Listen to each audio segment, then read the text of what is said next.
Hey folks, it's Tuesday, so let's do some lunch stream. Let's see, I'm going to check my signal here real quick to make sure I'm coming through clean, and then we'll go ahead and get started. Clean, and then we'll go, sounds great. Okay, cool, so if you check in the description down below, publishing, I just posted to Twitter, so you can follow me on Twitter to see, like now, when I go live. I'm also going to take a moment here to just punch through my Discords, the DMsGuild Lounge, the Drive-Thru RPG Shop, Indestructible Boys Designosphere, Treant Monks, Optimization Team, Dungeoneers Pack, Classes and Constructs, Zipperon, and Cleric's Corner, Rich Mary, Fry Mini, a D&D flagship Discord channel. Let's kick it. So let's see. We are going to get this out of the way. Let's do this, and then go to there. Then here we go. Okay, great. So we've been building this in-command mass combat and guild playtest system. If you check in the description down below, there's a Patreon link. You don't have to be a member. Just click through that to the post that's there, which takes you to this playlist, this YouTube playlist that we've been accumulating, episode 34 now, I guess, and as well as a link to this playtest document that I am literally inside right now. So if you want to jump in here, you can read along with me. The area that we're on, page, I think it starts. I mean, there's like 100 pages of content for building minions into squads, those squads into armies as well, that have scaling mechanics that use 5e D&D combat 5-foot squares as intended, but it just keeps scaling up the squares to larger and larger troops. So that system works great. We've play tested that a number of times, and it does what it's supposed to do, which is awesome, because you can create basically any scale battle, any level of epicosity that you please for your campaign using this system pretty intuitively. And then beyond that, there is guilds and kingdoms accumulating resources that you can use, sort of like distributing troops to control territory. You can distribute your resources to control different areas of commerce, industry, societal stuff from a sort of downtime activity, social exploration function, as opposed to like character grit combat stuff or dungeon crawling. It's more of a 4X civilization sort of WoW resource, StarCraft sort of accumulating resources and distributing them that then feed into what your character's goals are. But then beyond that, there's basic rules for using upscale mechanics with ships, which led us to Infernal War Machines, which led us into Spelljammer.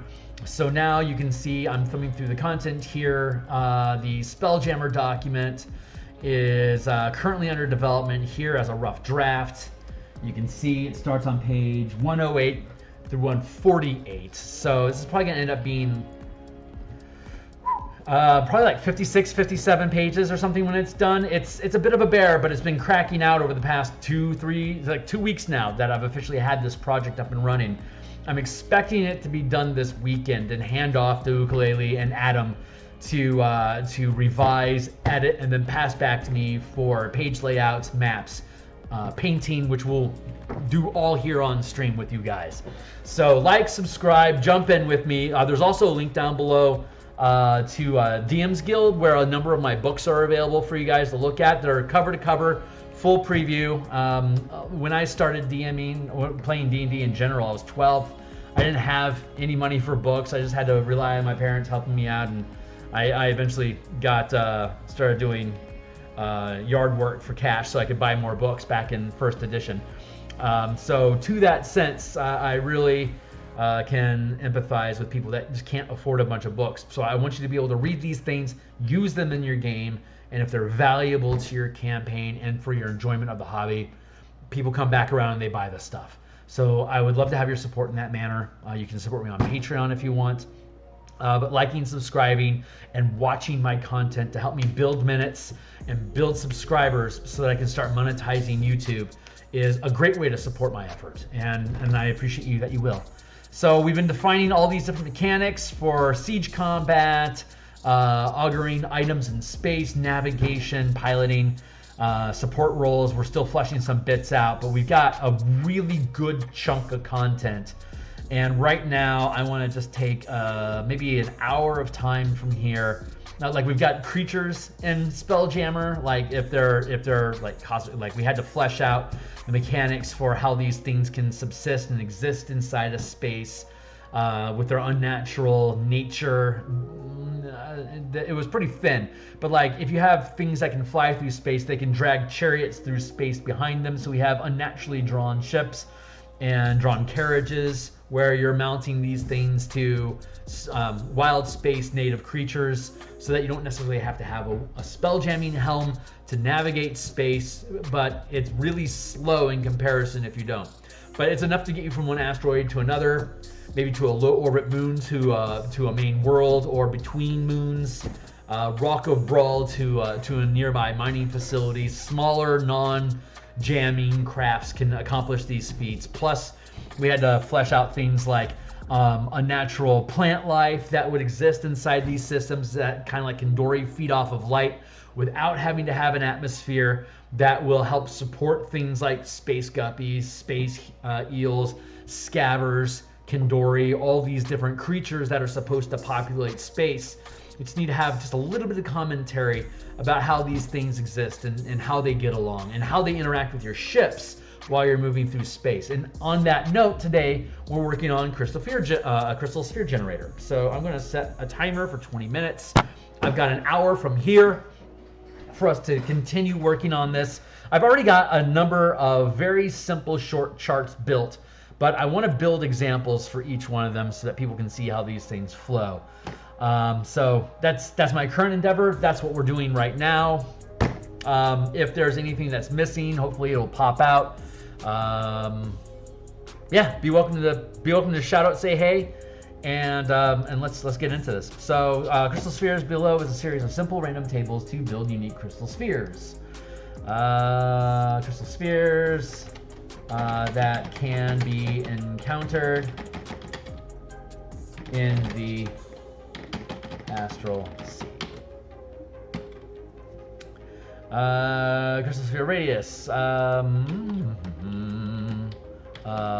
Roll on the table below to determine the size of the crystal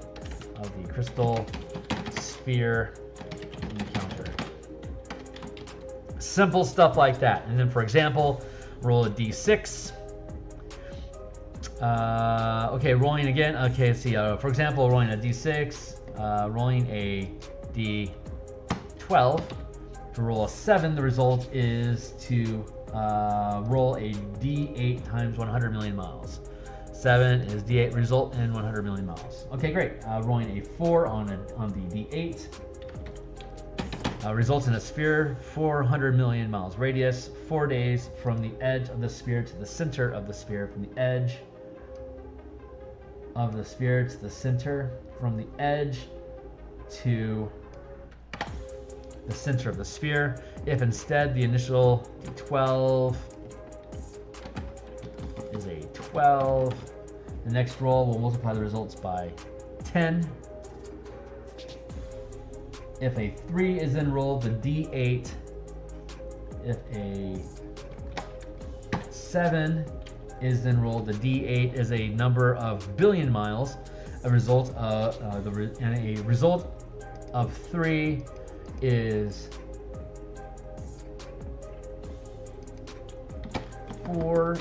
40 million miles from the edge of the sphere to the center, the same size.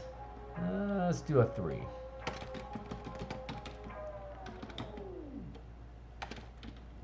Switch all these to 3s.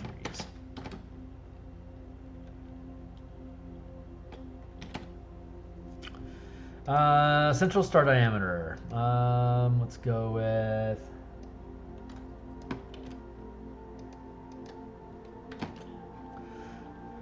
To determine the size of the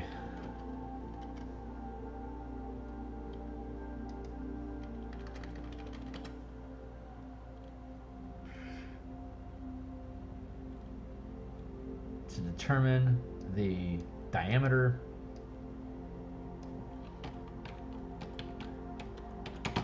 of the crystal sphere encountered,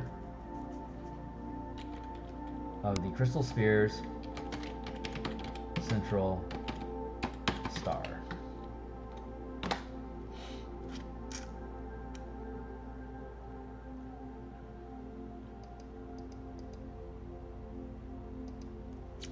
Let's go with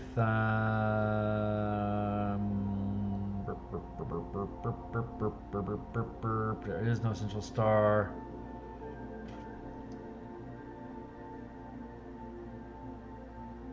Reroll using a D4. There is no central star. Let's go with the central of the sphere has multiple stars circling each other. Reroll using 1d4.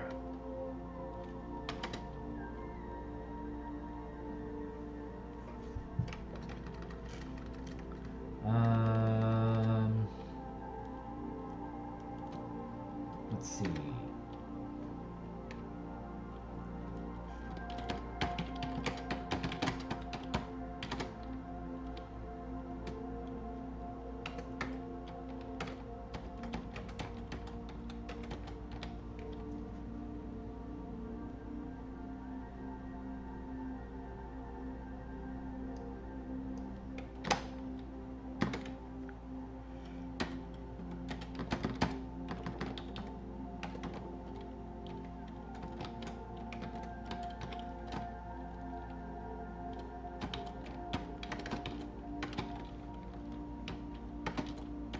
D4 result.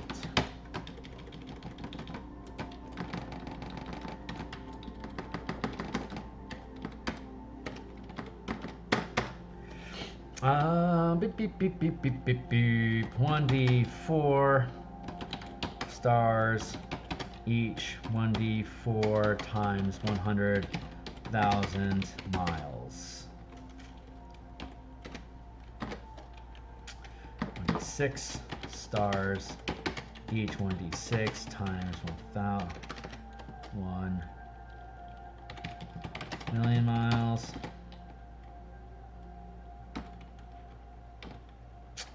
1d4 stars each. 1d8 times 10 million miles. 1d6 stars each. 1d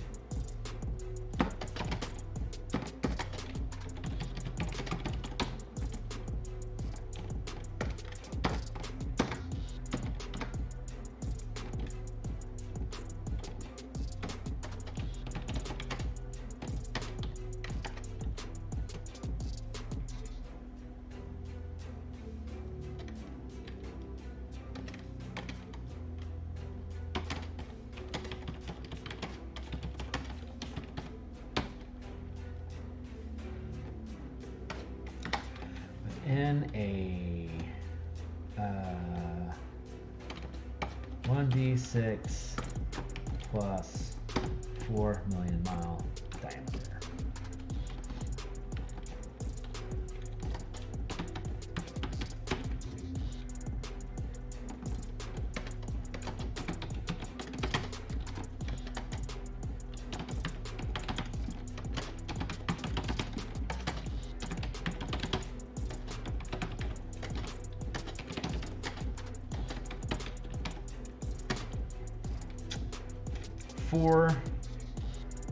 4 times 4 is 16 times 100 is 1.6.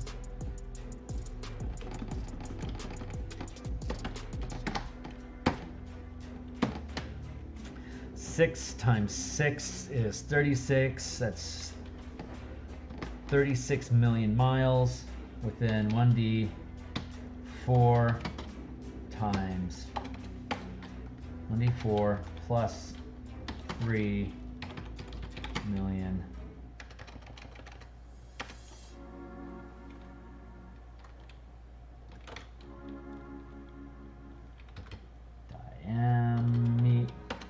diameter d4 times 10 plus 30 million mile diameter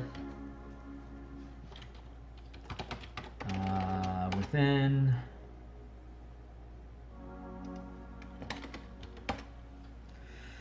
4 times 6 is 24, 240 million miles. Total potential diameter is 24, 240 million.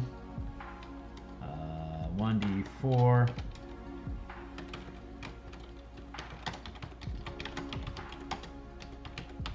Does that work? 24, 240.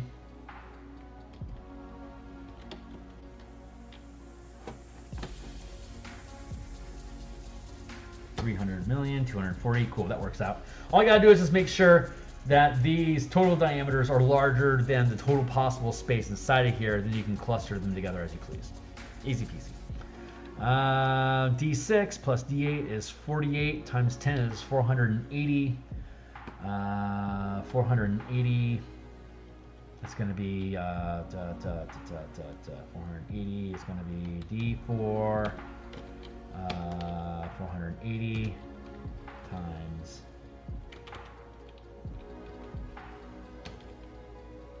let's do that again. 24, 240.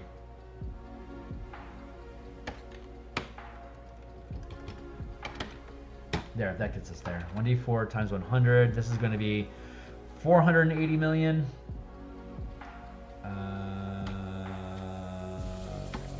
Plus 400 million mile diameter. There we go. That pans out.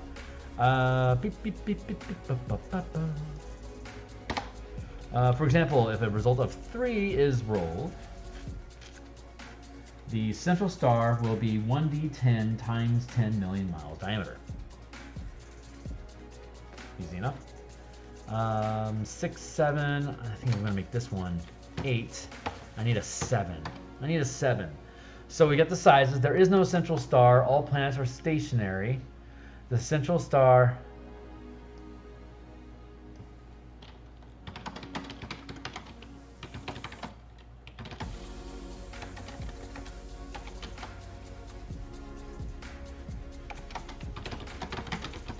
within the sphere. There we go.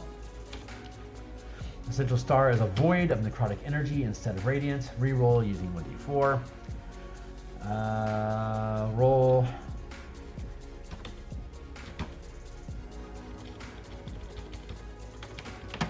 Using 1d4. And then, okay, so there's no star. There's a necrotic void. There's multiple stars. What's the...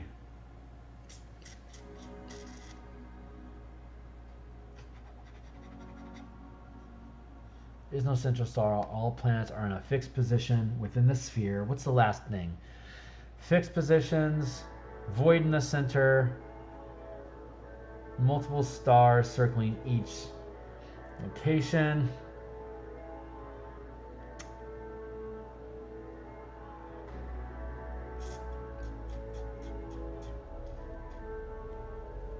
What am I missing?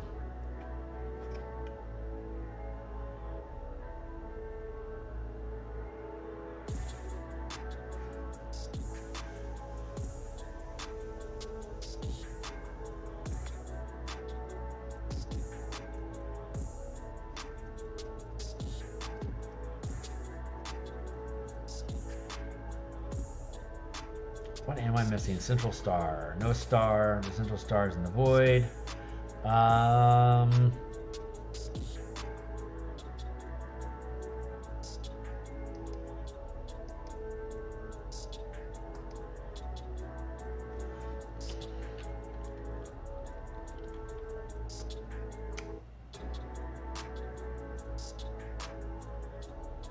7, huh? There is no central star. All planets are in a fixed position within the sphere with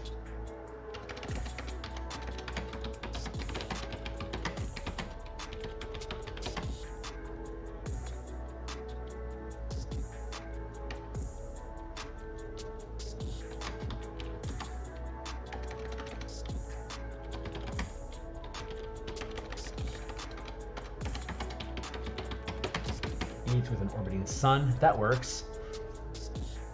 Are in a fixed position within the sphere, each with an orbiting sun.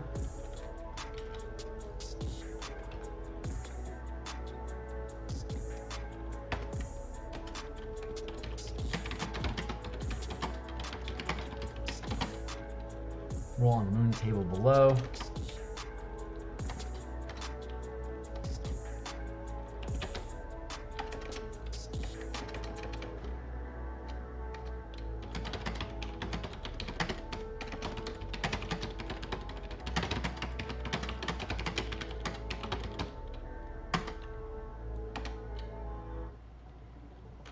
Got the sun as a fire.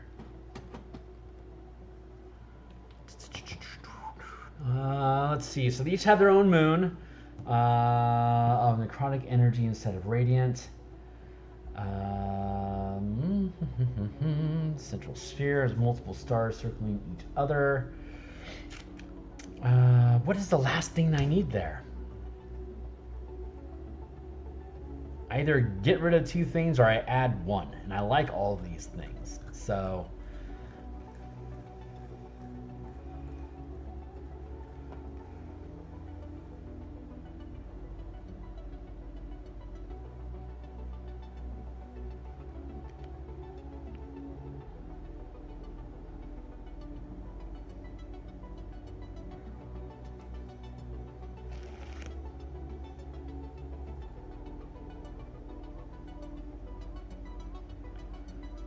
there is no central star. All the planets are in fixed positions within the sphere, each with an orbiting sun.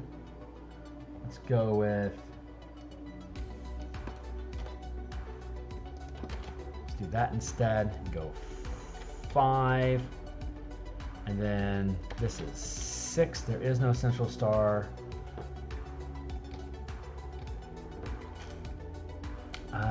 We go with...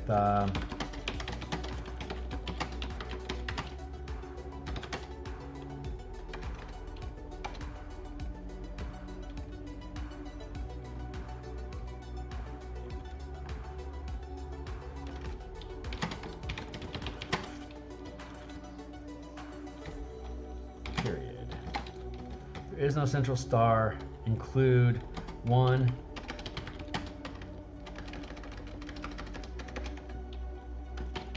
Roll on the planet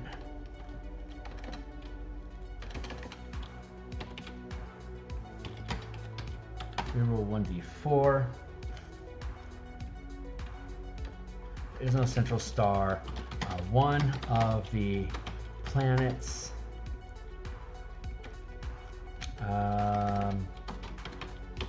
roll on the planet table below to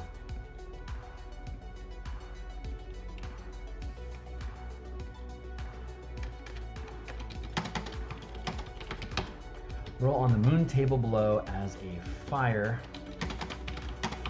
world to determine the size of the sun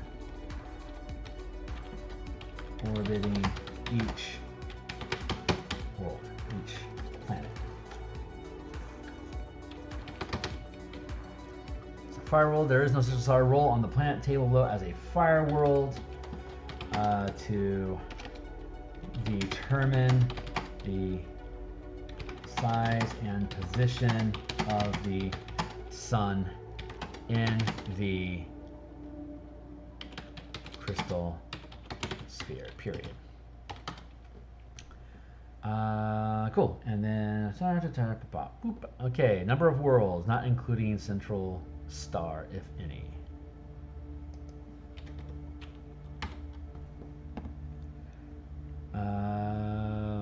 maximum size. For example, a 3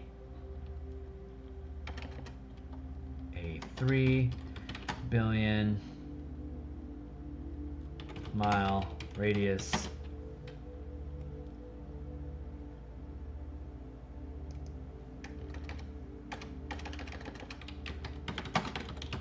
sphere radius roll.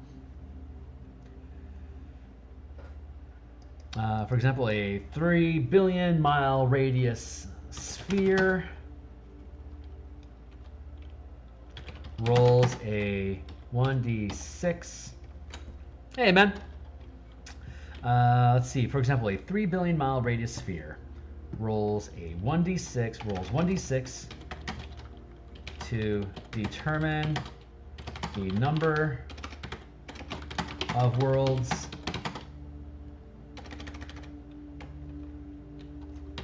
and 1d6 times 100 million miles to determine how far apart each world is from each other. For example, if a 3 billion mile radius sphere, if creating a 3 billion mile radius sphere, roll 1d6 to determine the number of worlds, and 1d6 times 100 million to determine how far apart each world is from each other. All right, we still got another 40 minutes left on the clock. Let's keep kicking through these. Example.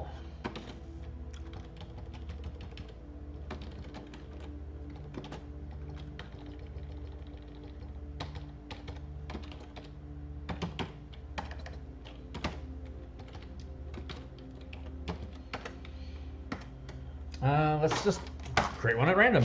Roll 1d6 equals a 5.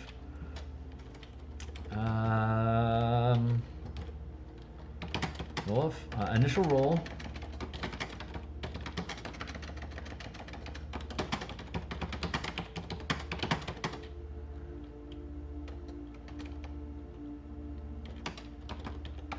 Determines there's 5 worlds in the sphere. Each world rolls a separate d6 to determine how far each world is from the next. Results, rolls, result. 1, 2, 3, 4, 5, 6, 3, 2, 4, 1.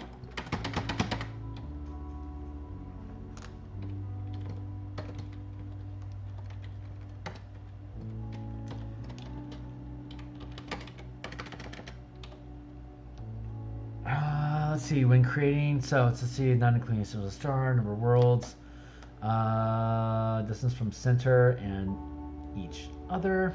1, 2, 3, 4, d6, d8. So result is 600 million miles, 300 million miles, 200 million miles, 400 million miles, 100 million miles.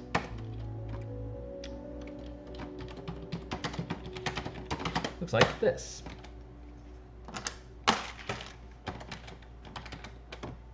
So let's build it.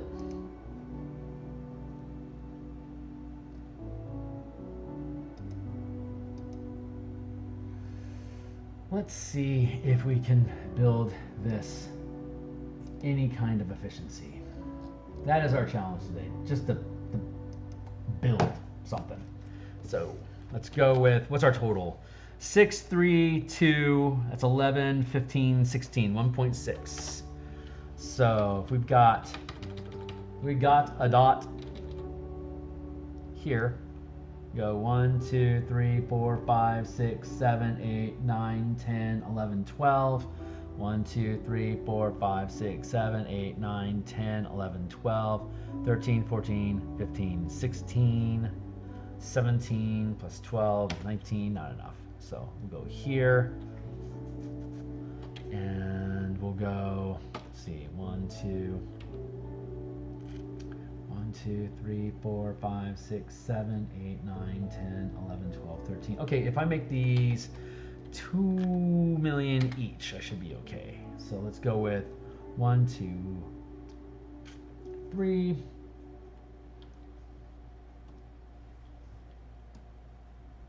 Here.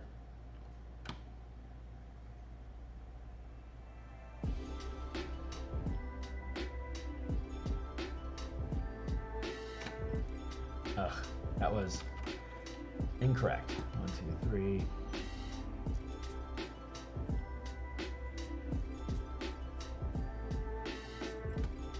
There we go. And then let's position this guy. 1, 2, not big enough.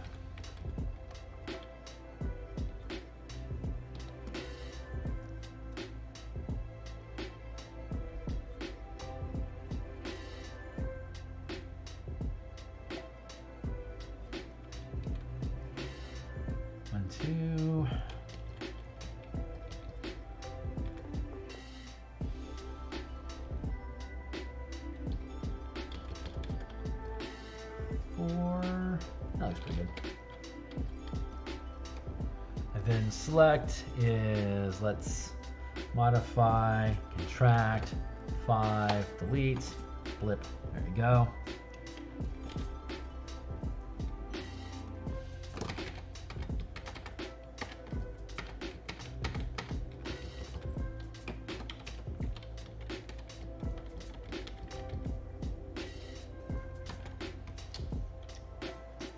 $6 million here. Here to here.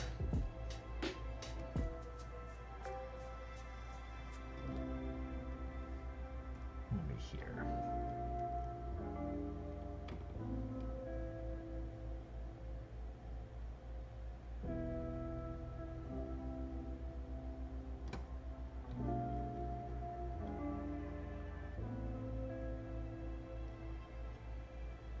One, 2. So we can reduce that a bit.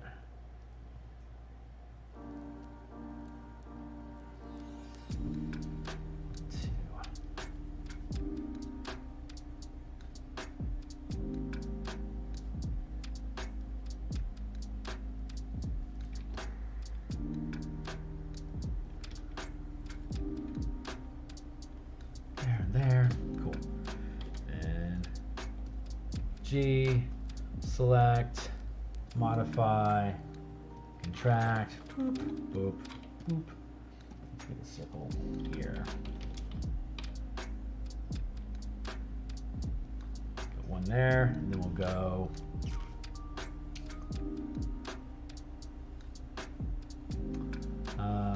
2, 4, 6. 2, we'll go here.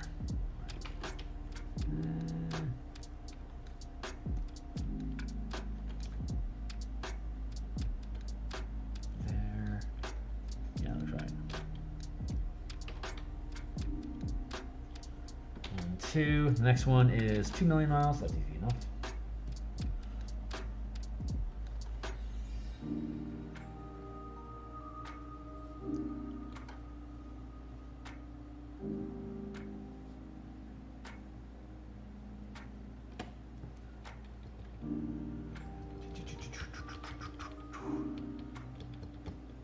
Too big. Too big. Let's go with transform selection, and we'll go down to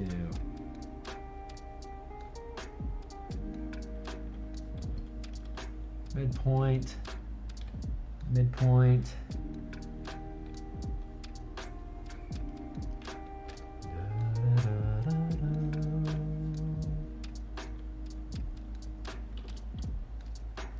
integer, select, modify, contract, delete.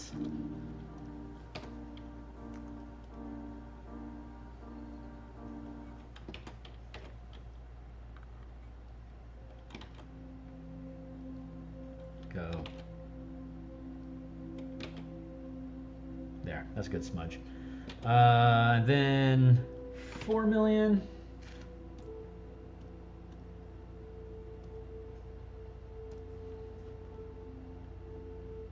Two, roughly like that.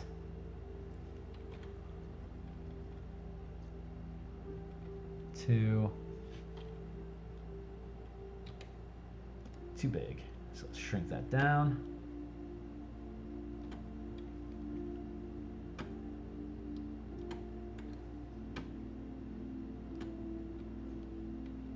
There, that wasn't good. Let's do that again.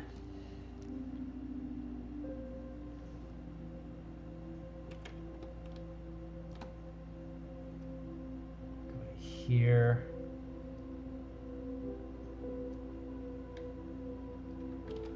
Two, then 4. Cool. So here, and then transform.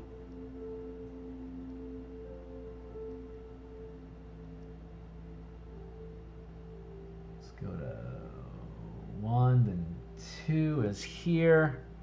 1 and 2 is here. 1 and 2.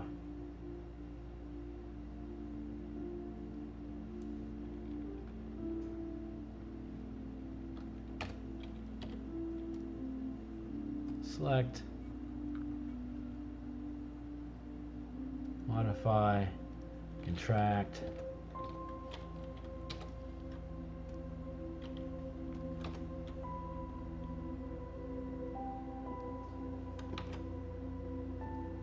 bloop, 1, 2, 3, 4, and then the final one is only 100 million. Okay, so last one, beep, beep.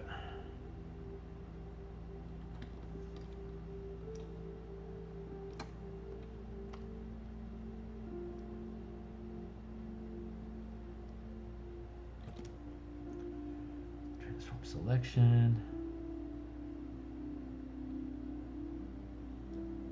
Beep, beep. Card it with beep, beep. Beep, beep, beep, beep.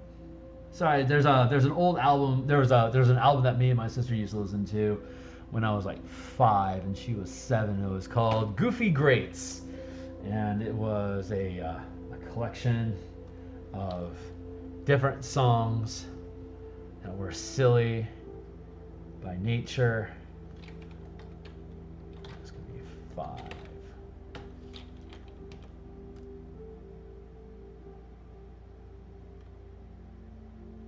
And there's a song in there that goes beep, beep, beep, beep. The car went beep, beep. That's where those beep, beeps are coming from. Wait a second.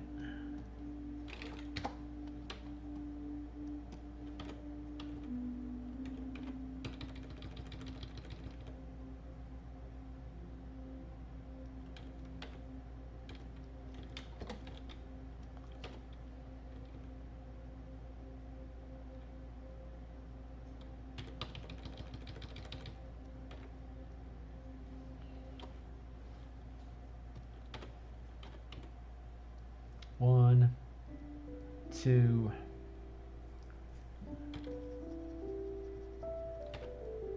3, 4, 5, and then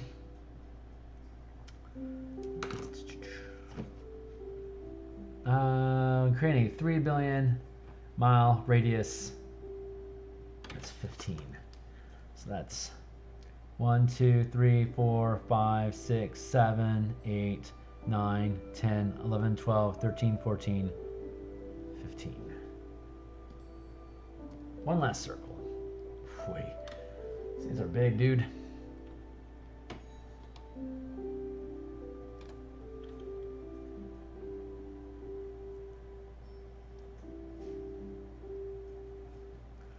1, 2, 3, 4, 5, 6, 7, 8, 9, 10, 11, 12, 13, 14. Oof, man, I was almost there.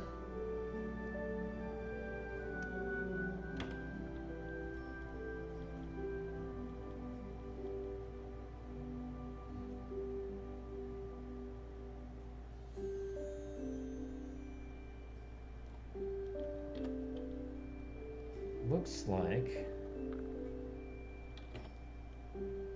it's good though. Select, modify, contract, blip, and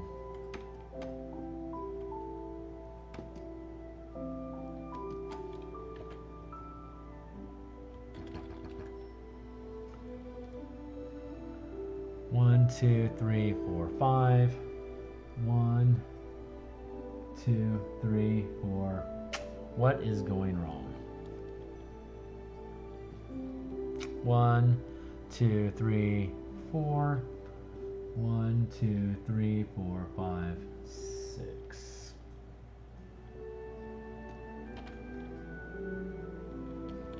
There we go. 1, 2, 3, 4. 1, 2, 3, 4, 5, 6.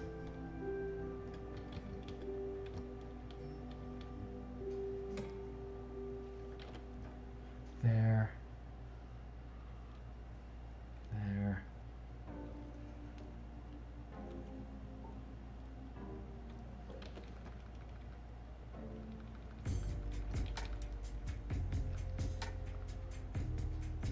One, 2, 3, 4.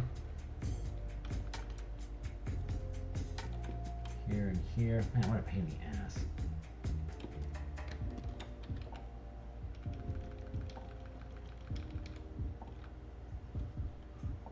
One, 2, 3, 4.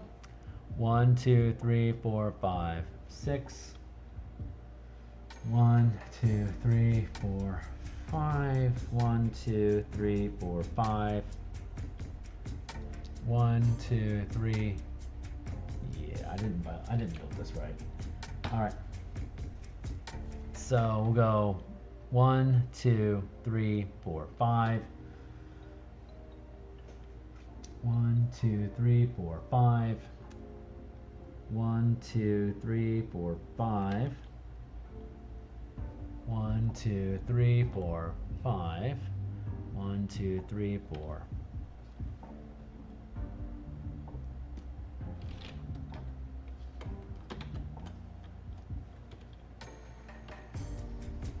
What was that?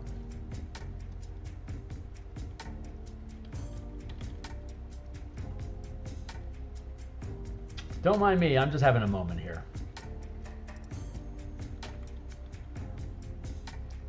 1, 2, 3, 4, 5. 1, 2, 3, 4, 5. 1, 2, 3, 4, 5. There we go. That is proper sizing. So let's make that happen. There we go. We figured it out.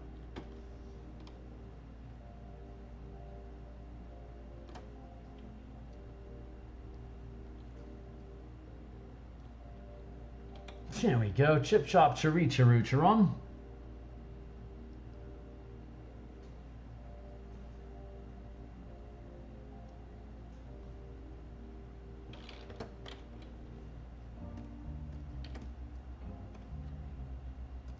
Select, modify, contract.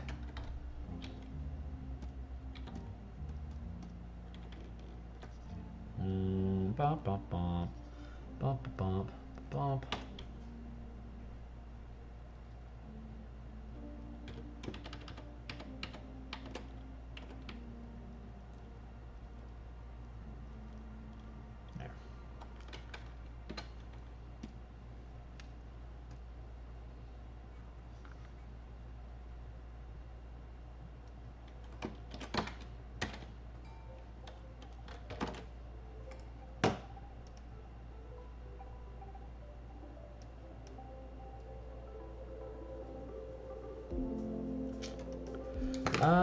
Looks like this with each square representing 200 million miles.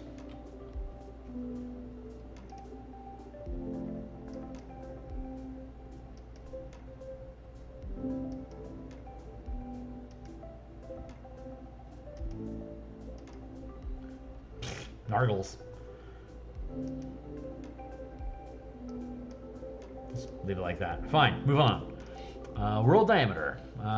For example, rolling a 3, 2 prompts.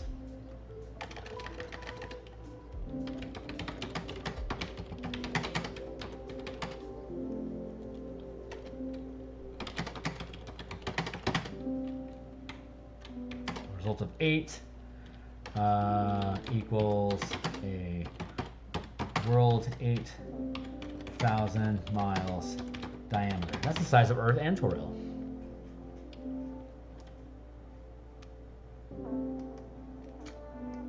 Delete that. Let's see. World composition. Roll on the following table to determine the primary element of the world.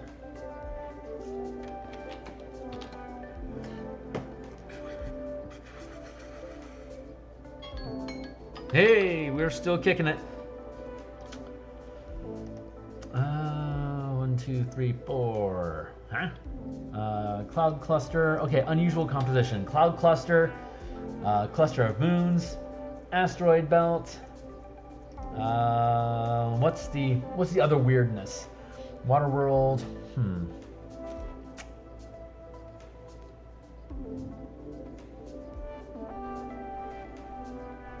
Oh,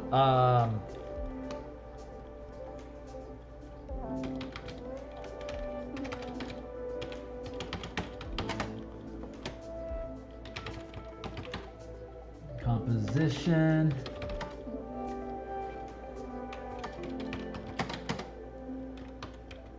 Roll a 1d8.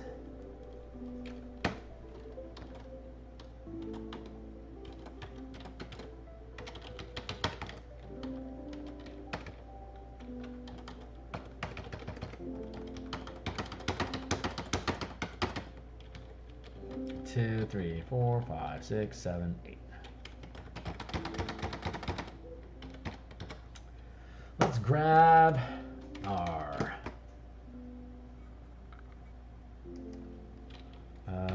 inner planes fight.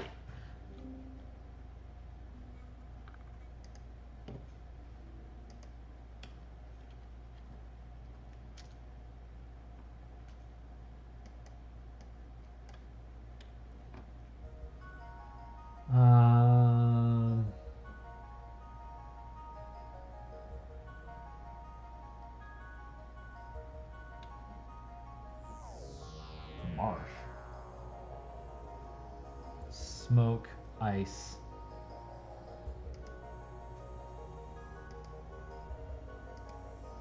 That doesn't make any sense. This is not the right table. You have betrayed me, sir. Reddit, you have failed again.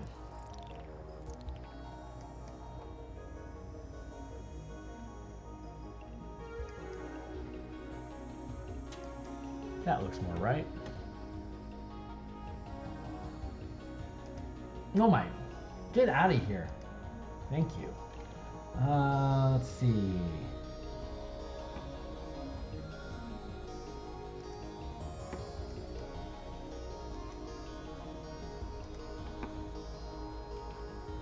Let's go with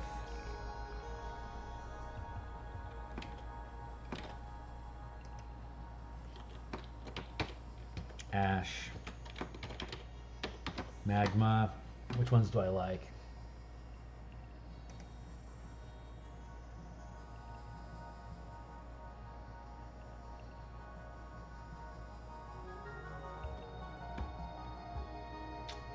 Ooze.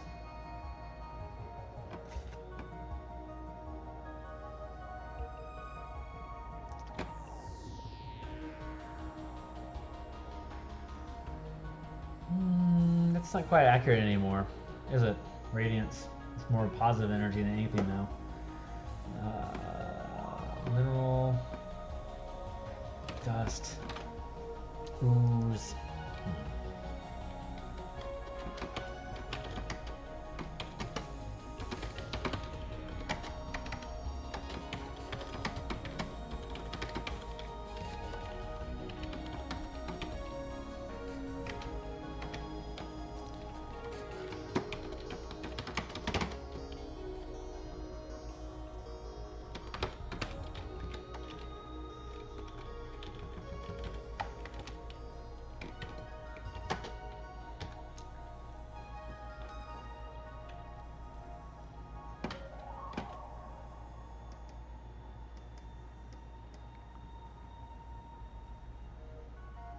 Fire, earth is magma. Earth and water is ooze. Air and water is ice. That works.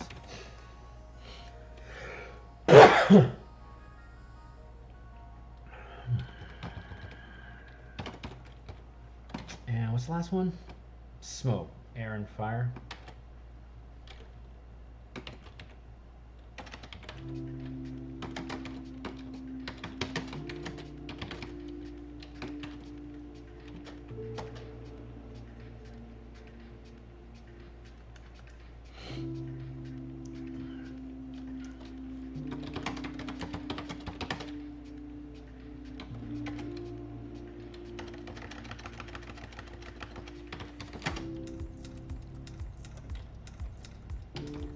Roll 1d6 plus 4 on the air quality table below.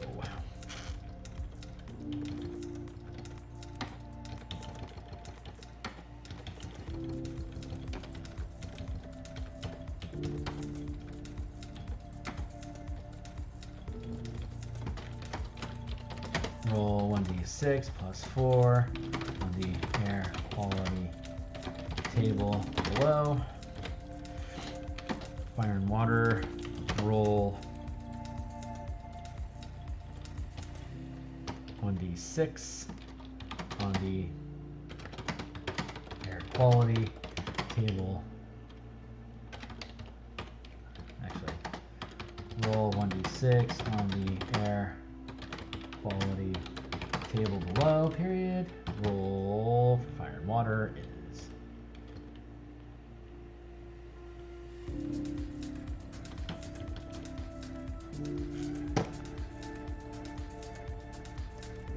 where's ash? Smoke, magma, ooze. Ooze is earth and water.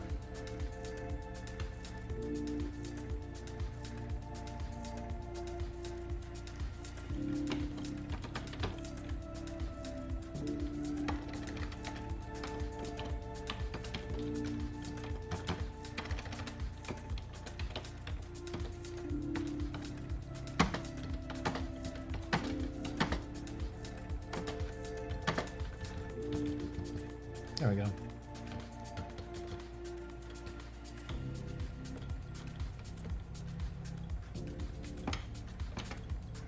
There we go. That works out. Roll D. I don't need all 8. I just want D4.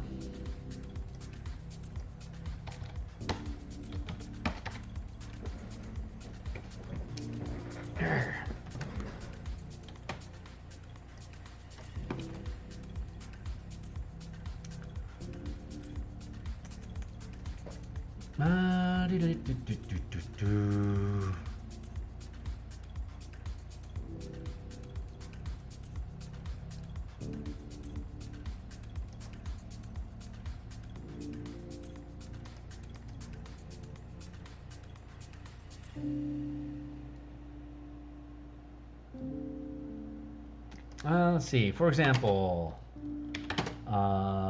if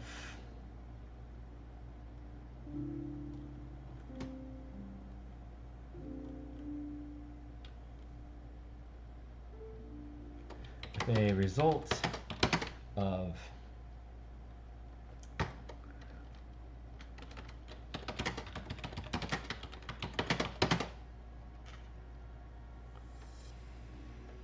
the initial result is 4,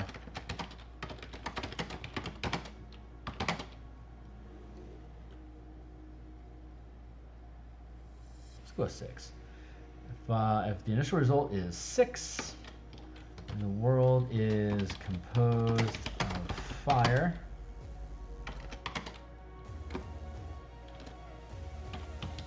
rolling a 1d6 plus 4 on air quality low. For example, in the roll, if the world is, if rolling for a fire world as above,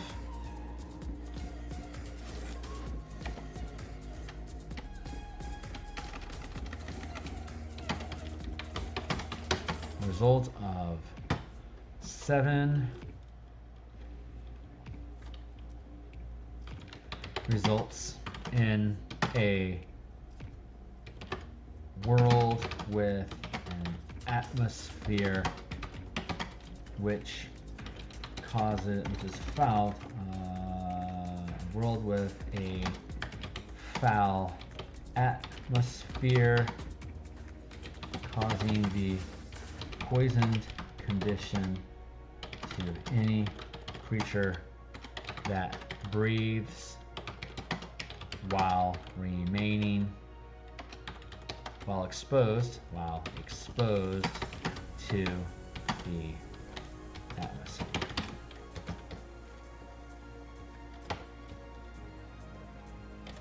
There we go.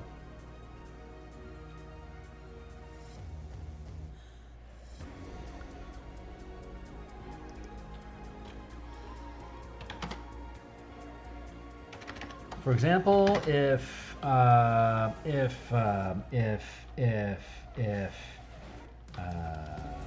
generating a world composed of fire,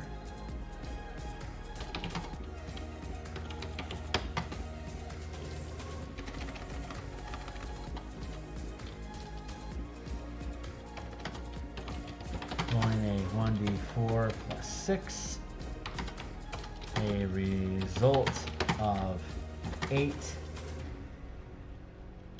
reduces the range of visibility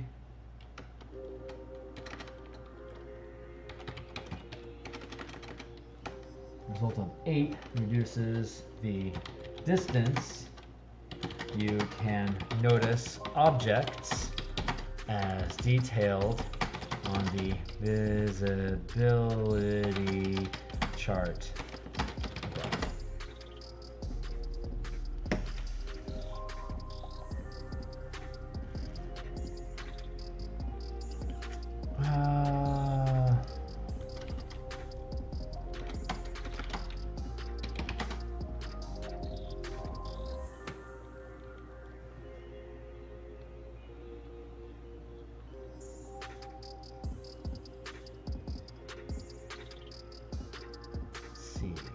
And as a fire world,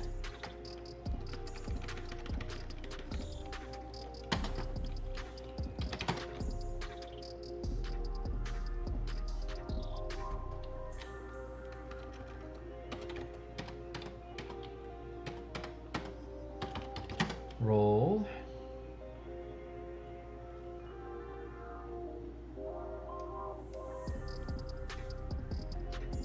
24 plus 6.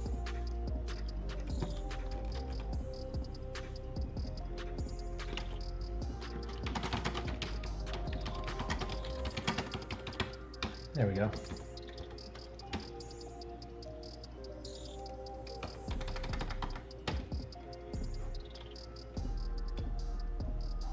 Ooze.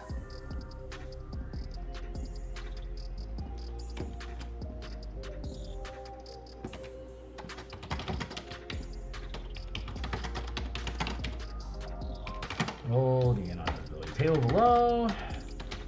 Roll ice is going to be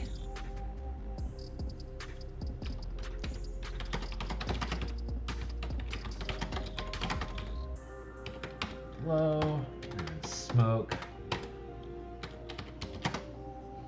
Roll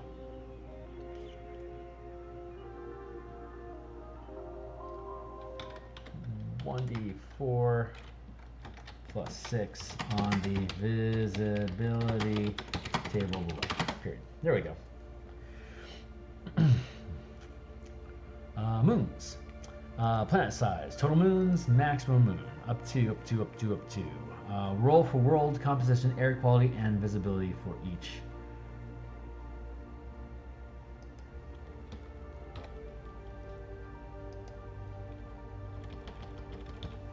As above for each. For example,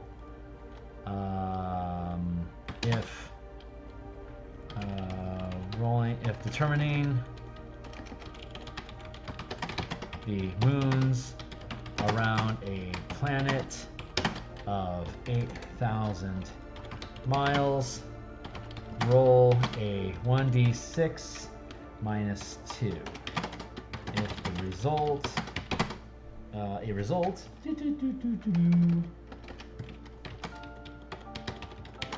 how many moons orbit the planet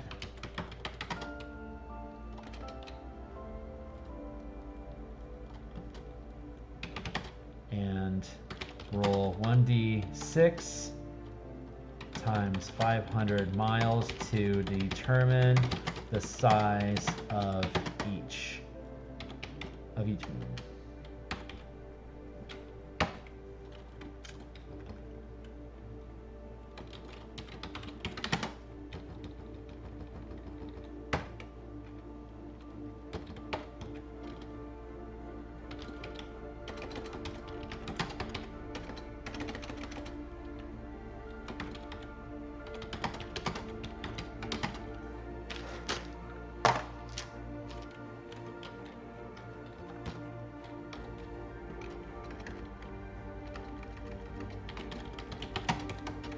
Result 3 minus 2 equals 1 moon.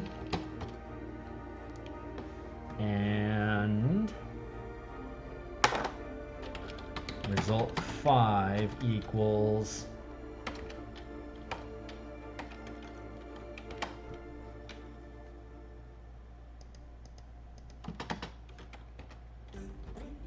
times 500 miles equals 2,500 mile diameter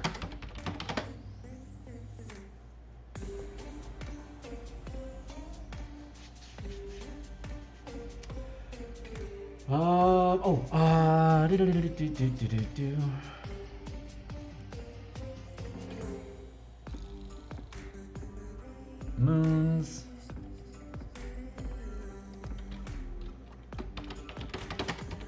orbiting moons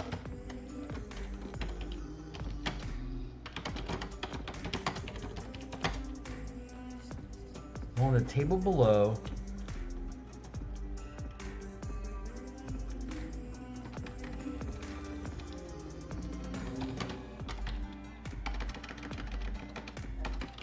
Determine the number of moons by rolling the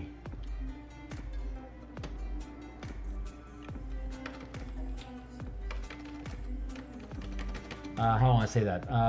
Determine the number of moons corresponding by rolling as for the corresponding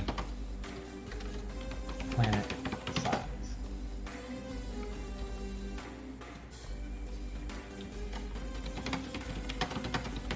Size of each by rolling as listed in the corresponding number below. Distance. number of moons, each size and distance from its planet by rolling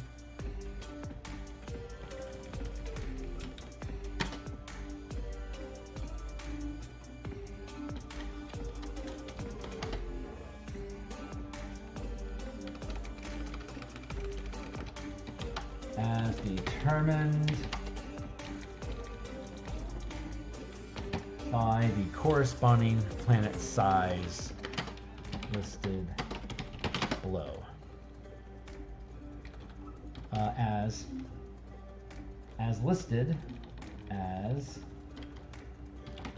listed by the corresponding planet size below. There we go. God, language is difficult. Distance.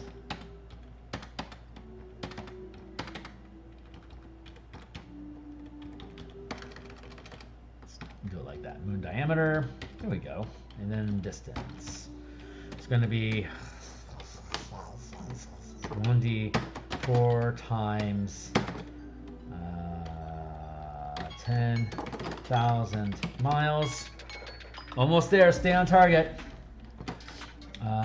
1d6 times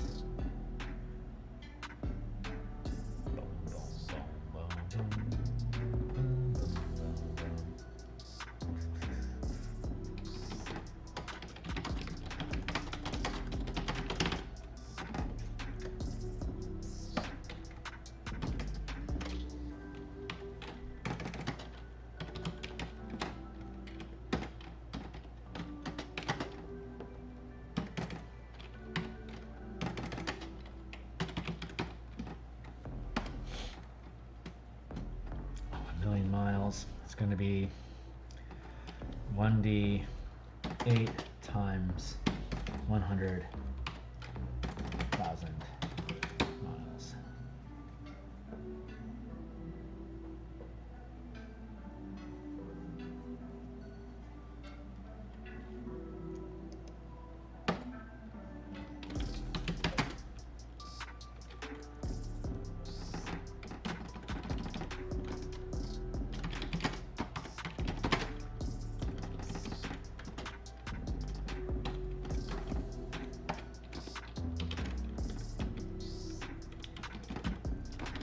Total, nope, that's going to be moon diameter result equals 5 times 500 miles, 2,500, and that's going to be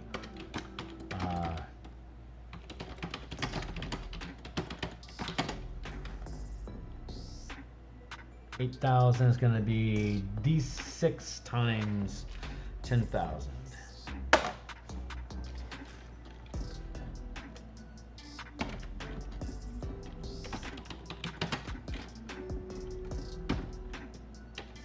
Four times 10,000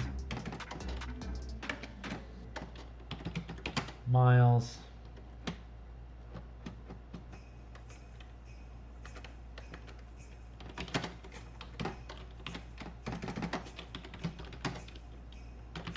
From the planet.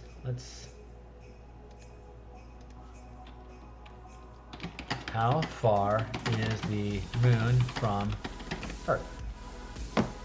240,000. How far is Io from Jupiter?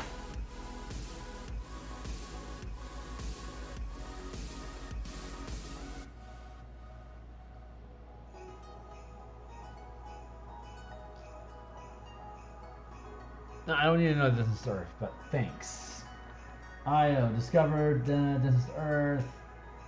Who cares how far away Io is from Earth? Jesus Christ, dude. Jupiter at a distance of 260,000 miles. Okay. How about Distance of Ganymede from Jupiter. No, no, no. 660,000 miles. Okay. Jupiter's a big planet.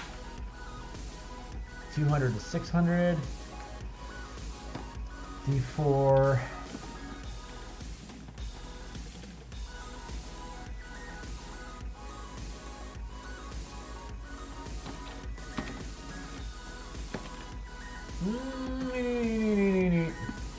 Okay, these feel properly spaced.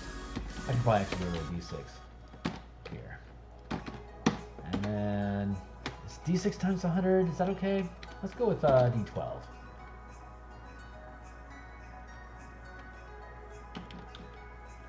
Actually, let's do that.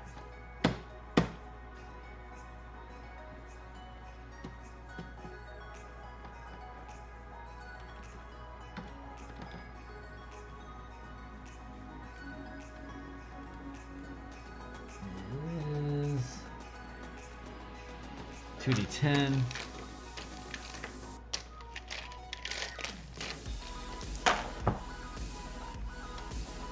$11.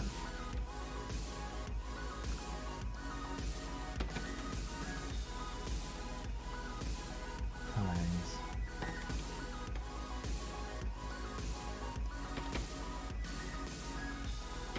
110,000 miles from the planet. Okay, I'm good with that.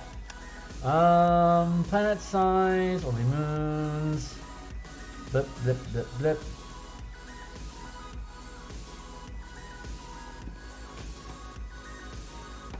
No, we'll leave that be.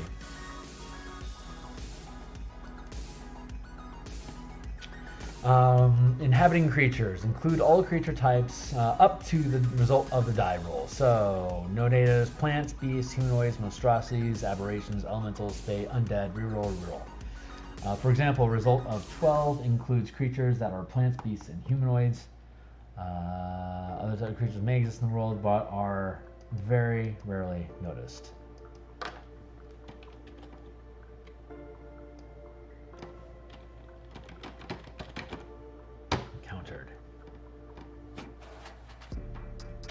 Okay, so we got the creature types, orbiting moons. I don't know, maybe I could dive into like biomes, like forests and oceans and crap like that, but I think a lot of that sort of terrain gets subsumed into the type of planet.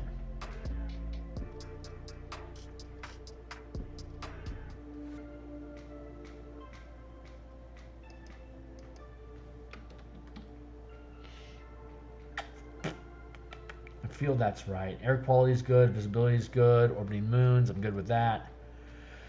Inhabiting creatures.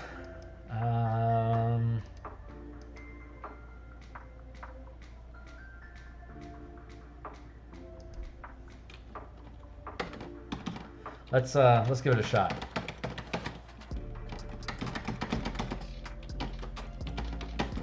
Forest, fields, mountains, forest, fields. Let's see.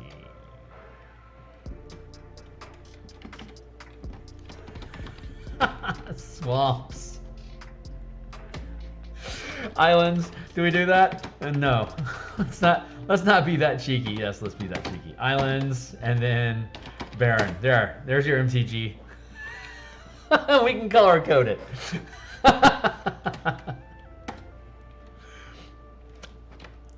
That's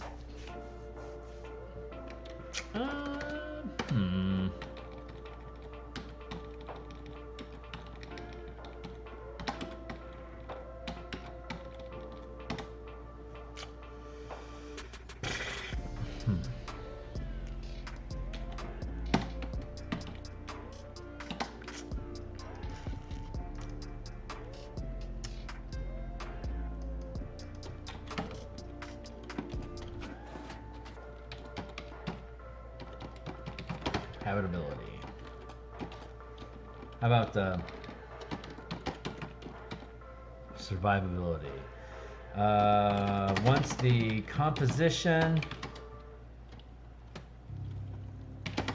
of the world, and its inhabitants are determined, the DM can determine what environments are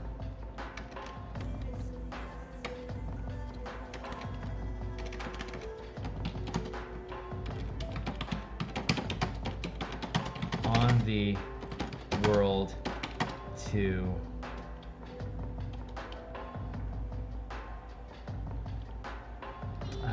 what can exist on the world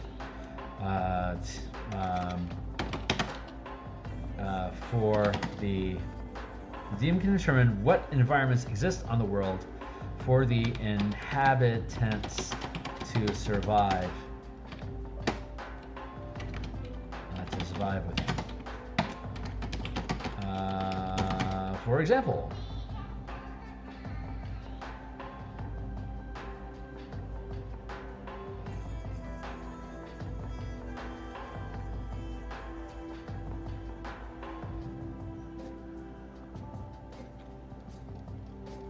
what's it called? Is it Alaria? I think that's the name of that world. Let's go check it out real quick. Oh my god, the scroll is just intense.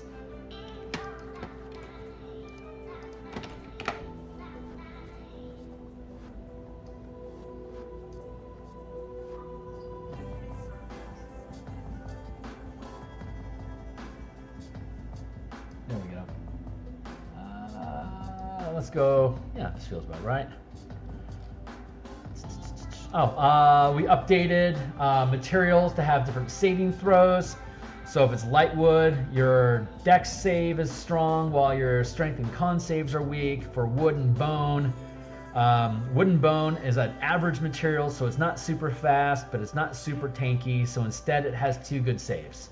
And then the metal and stone has strong saves for strength and con, and weaker saves for dexterity. So that speaks to the maneuverability and durability of the materials that the ships are made out of. Just pointing that out tangentially, because like when you're fighting, like say, cosmic horrors that are 100 feet by 100 feet, 2 by 2 50-foot squares, they can attack and latch on to a wasp ship, for instance. And then there's a Constitution saving throw versus the tentacle constrictions that happen each round as per the content in Boo's Menagerie.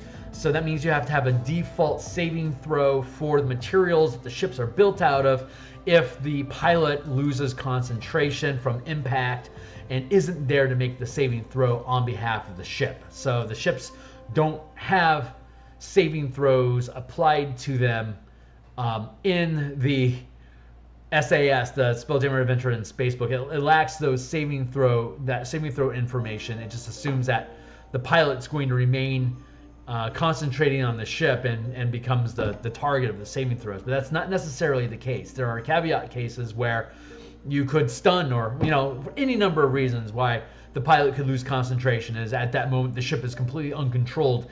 It then just becomes an object.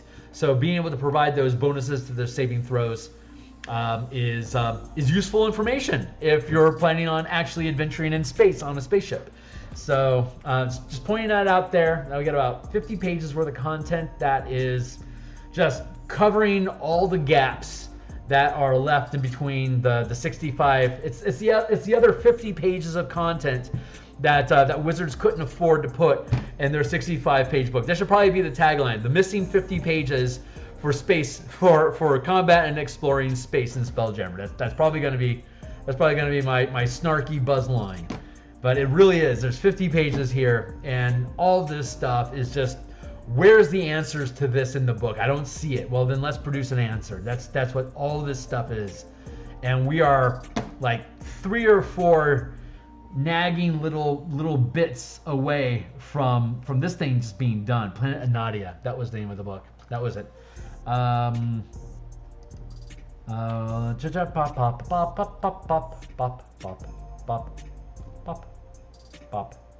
For example, in realm space, the closest planet to the sun is Anadia, a world of beasts, halflings, and umber hulks. And umber hulks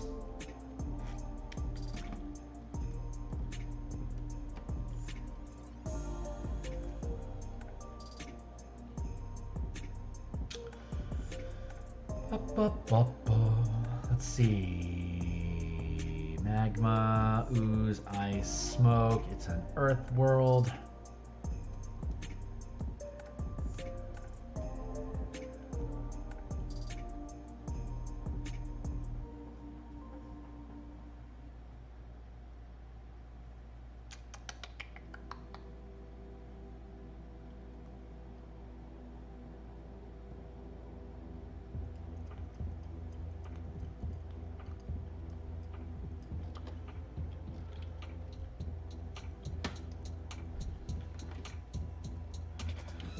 For example, in realm space, the closest planet to the sun is Anadia,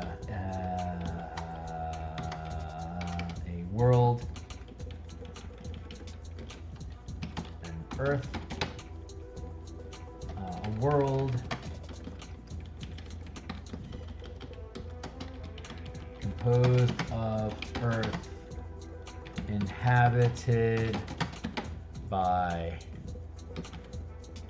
beasts, halflings, and umber hulks. By plants, beasts, halflings, and umber hulks.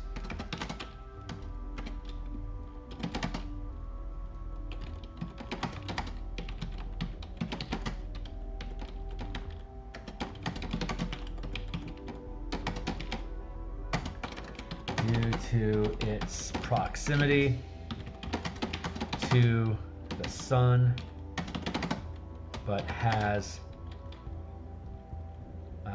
habitable zones at the north and south equator, where plants, where water and plants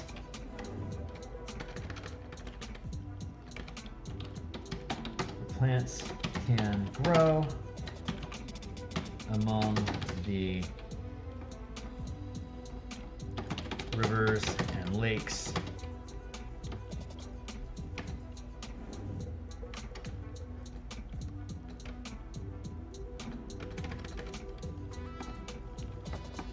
where rivers, lakes, forests, and plains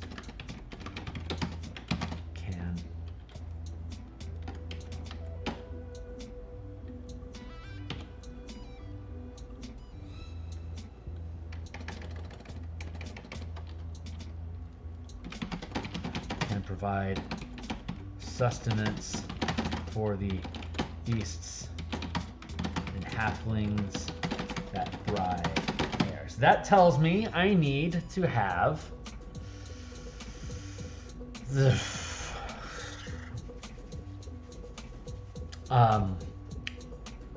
heat zones, I guess. I don't want to get, man, I do not want to get bored down into the physics, like actual physics of the world. That's like super obnoxious. Let's go with, habitability. Let's go with that. Habitability.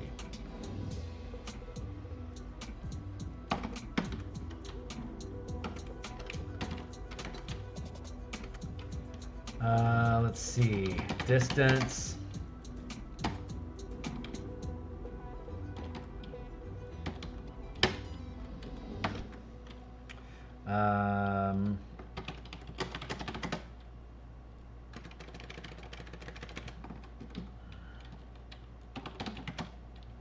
Then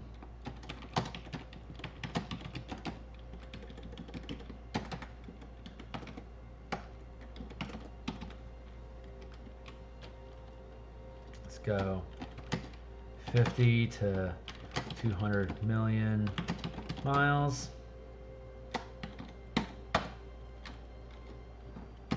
100 to 200 million miles. Let's go 200.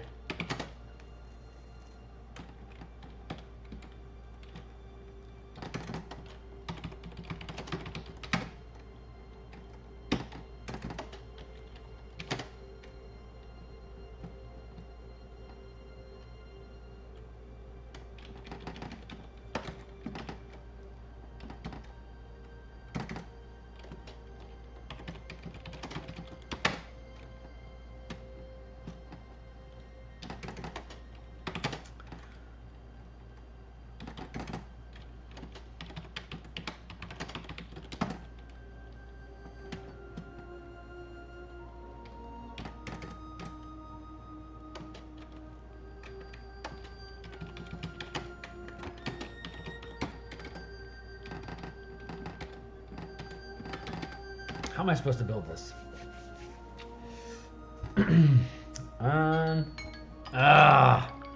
All right. Let's see. This is the last thing that we need to build. Results. Let's see. What are the possibilities? It's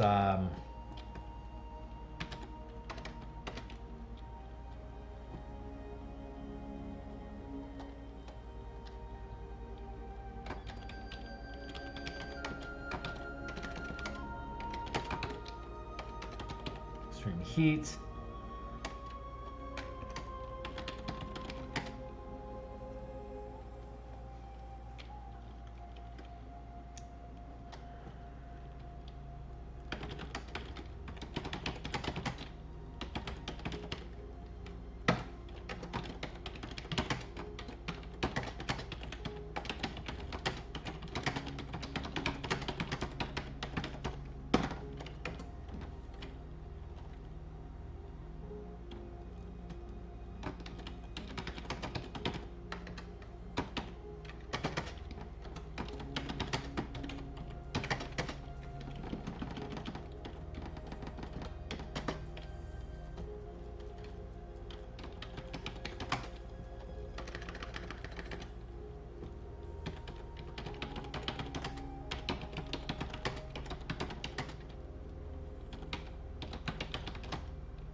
Unprotected exposure causes exhaustion each hour.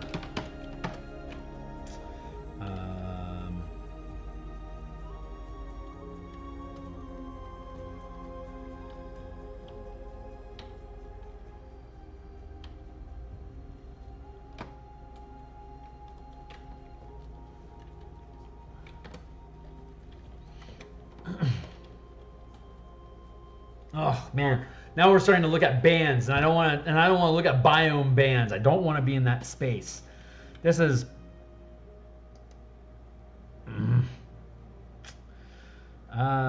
result.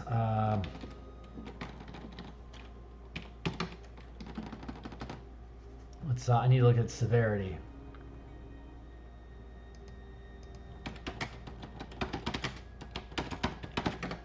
Weather severity.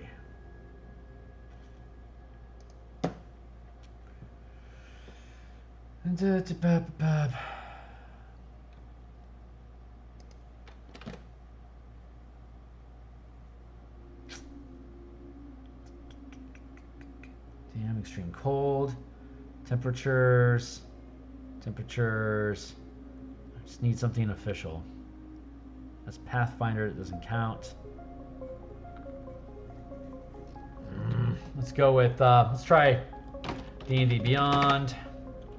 And let's try weather. Let's see what that does. Control weather. That might do.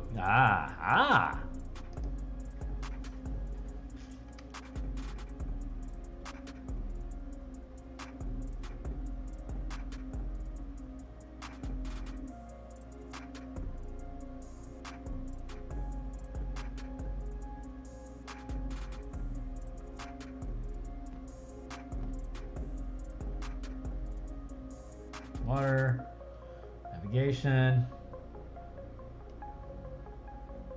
So instead, go back to control weather.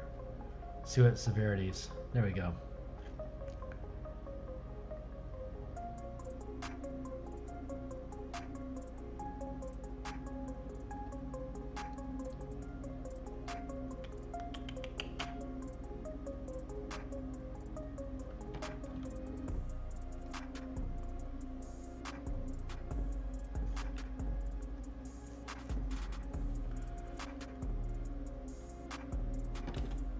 Well, there we go. That's going to be easy enough.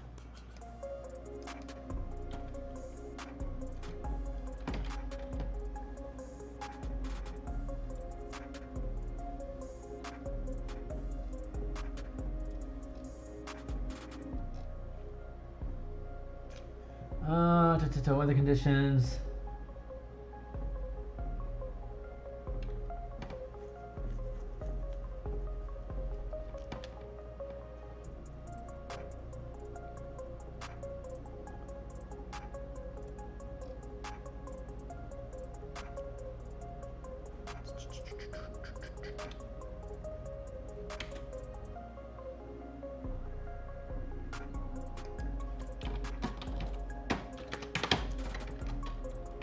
Hot, cold, temperate.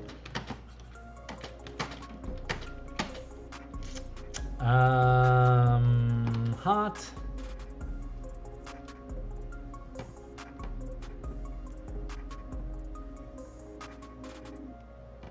Let's go back to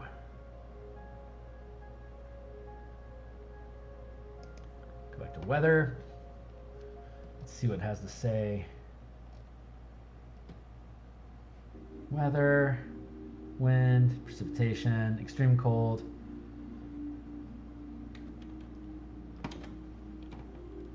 Extreme, unnatural. Extreme.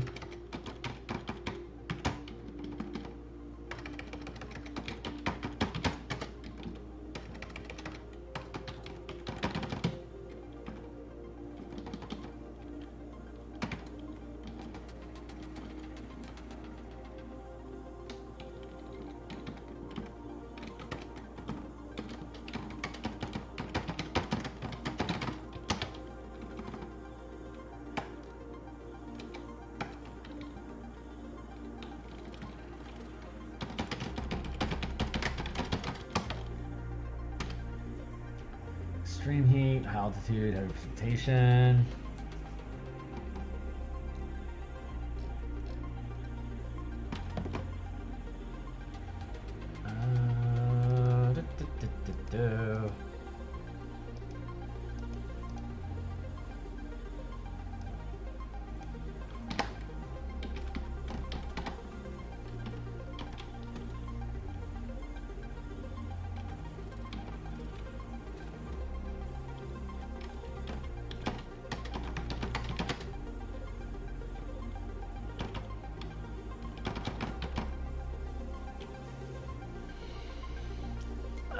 Boy, oh boy.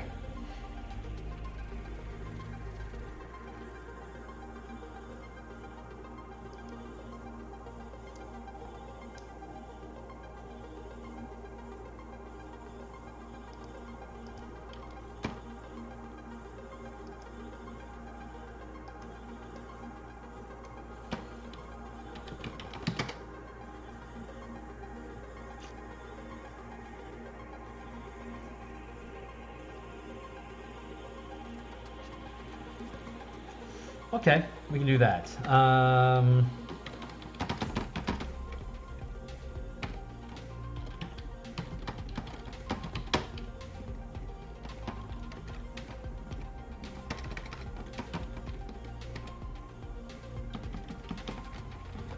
3 to 4, 5 to 6,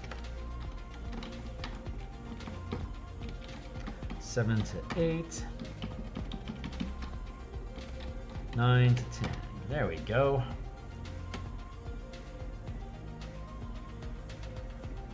Roll 1d4. Roll 1d6 plus 2.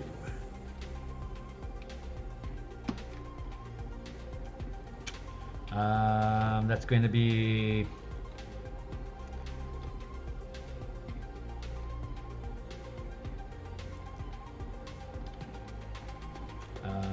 1d4 plus 3.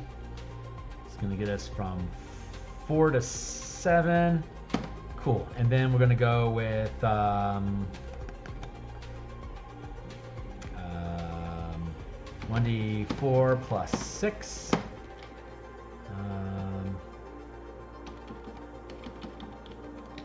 1d6 plus 4.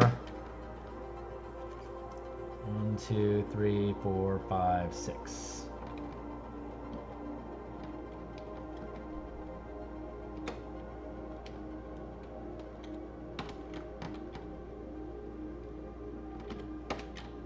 That'll be 1d8 plus 2. That makes sense. Then 1d6 plus 4. And then we'll go, what's going to be 1d4 plus 6. It's going to be, yeah, there we go. Cool. That actually worked out.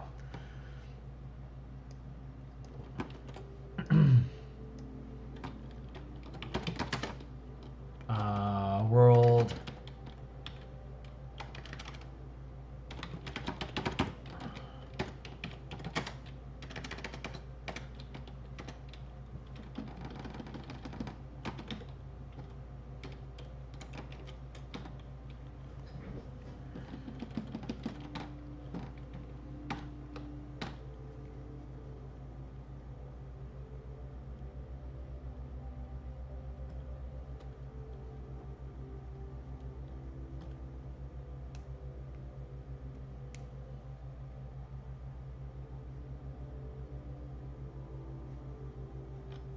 For example, in realm space, the closest planet to the sun is Anadia, a world composed of Earth, an Earth world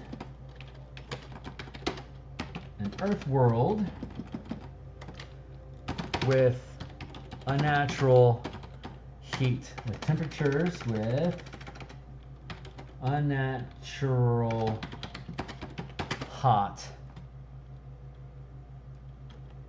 temperature, inhabited by plants, beasts, halflings, and umberhulks. The planet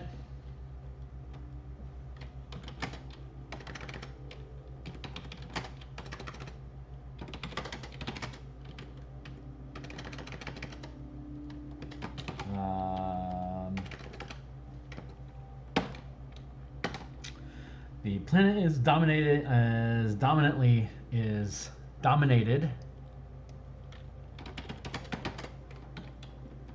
by deadly deserts and magma field and lava fields due to its proximity to the sun, but has habitable zones at the north and south equator where rivers, lakes, forests, and plains can provide sustenance for beasts and halflings that thrive there. Yeah, that'll work. World temperature. Let's see. Right.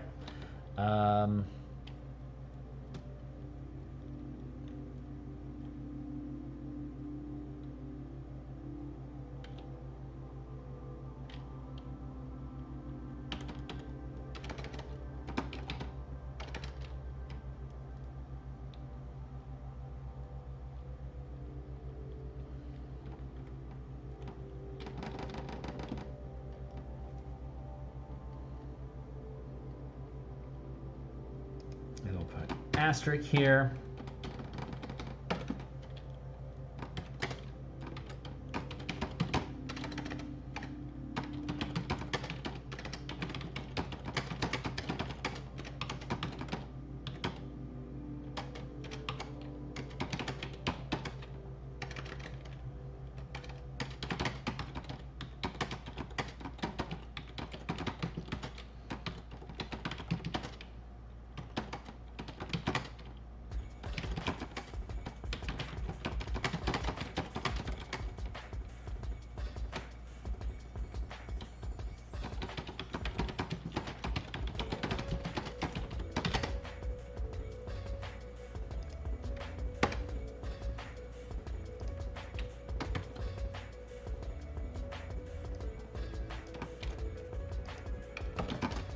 There. Let's see. To determine the temperature of the world, roll as listed. Roll as directed, corresponding to the distance the world is from the nearest star. Up to 200 million miles. Nearest star or fireworld.